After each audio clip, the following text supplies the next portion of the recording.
আজি ঘৰত তেল এটুপিও আছে, কিন্তু মই আজি বইল বনাইছোঁ। এয়া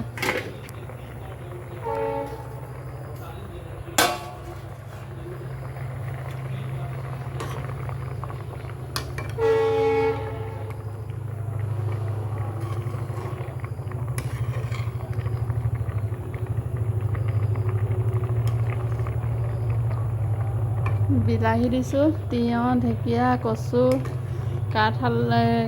কঁঠাল গুটি চব মিক্স কৰি, আৰু এয়া আলু আৰু ডিম পিটিকা। আচলতে অসমীয়া মানুহে তেল নাই বুলি বইল নাখায়, কিন্তু বইলৰ এটা সোৱাদ আছে, সেইটো যোনে বুজি পায় সিহে জানে আৰু। আজিলৈ বাই বাই।